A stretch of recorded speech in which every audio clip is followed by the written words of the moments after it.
What is going on, guys? Once again, this is Ryan McNulty from the Byte That Team. It is May 17th, 2014, and it's time for another weekly filler. Jumping right into the first story, we have news on the WWE 2K15 video game. We normally see a fall release for these games in October or November, but rumors are saying that March 2015 could be the release date for this game. This is good because it will give developers more time to work on the game, but also it's getting released right in the midst of all the WrestleMania hype and all the buzz that's going on. It might actually be more advantageous for WWE to be releasing the game around this time because they'll have far less competition than when they're releasing it in the fall around Christmas time. And also another rumor coming from Capsule Computers is that instead of the 30 years of WrestleMania mode or the Attitude Era mode, they're opting to try something called a My Career mode, which has your superstars starting from NXT and working their way all the way up to the main roster and into the main event. Now this to me is absolutely the most exciting news. I think a lot of us gaming fans who've been playing these Smackdown versus Raw up to WWE 12 and up games, that they have been wanting a real career mode for a long time. We haven't seen that in a game in quite a long time. The Attitude Era and 30 years of WrestleMania modes were cool, but Universe mode just doesn't satisfy the career mode that I think a lot of video game wrestling fans have been looking for. So hopefully we'll have more news on this in the future, and I'll make sure to let you guys know. For a while now, reports have been coming out that WWE has been looking to double their rights fees for their Raw and SmackDown shows.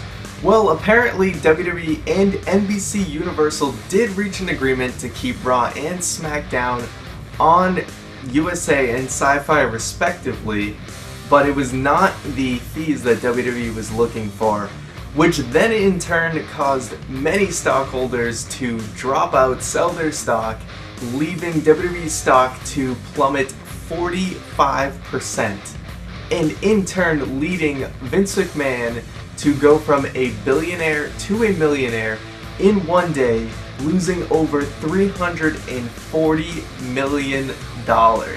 So this is just crazy that what happens. Apparently this can be a normal thing that happens when big news doesn't actually turn out to be what everyone was expecting.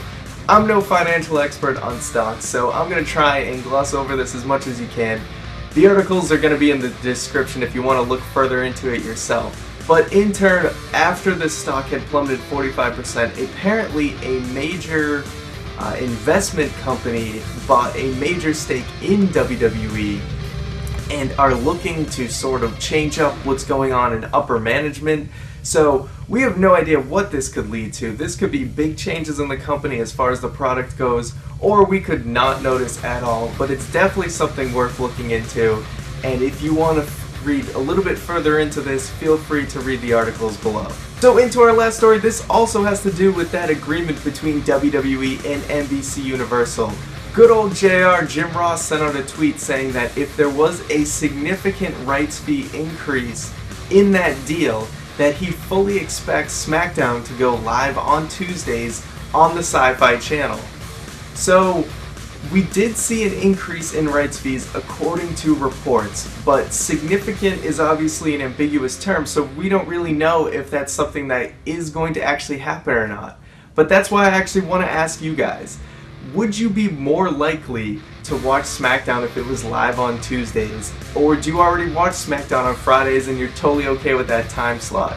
I, for one, would actually really like to see it live on Tuesdays because I think a lot of the reason people don't watch it is, number one, because it's on a Friday, which is just not the best television day at all, and two, they don't seem to really treat it as important as they could. It doesn't seem like a lot of major things ever really happen on SmackDown, and if they do, they just let you know on Raw, and you don't really feel like you're missing anything. And of course, all the canned-in, taped crowd noise that they put in really kind of brings the show down. So I'd be really excited to see SmackDown go live on Tuesdays that is going to do it for this week's weekly filler. Don't forget to hit that subscribe button, like this video, leave a comment below. Don't forget that all of the articles I talked about today are in the description below if you want to look more into them. And also, do not forget that we put up the podcast every single Thursday on this channel, and you can also listen to it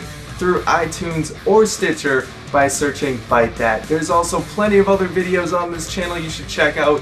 Juan just did an unboxing video about the Wrestling Road Diaries 1 and 2, so you definitely do not want to miss that. And don't forget to also follow us on Twitter. We tweet all week long, and especially during Raw and pay-per-view events. So on behalf of myself, Keith, and Juan, I'll see you next week.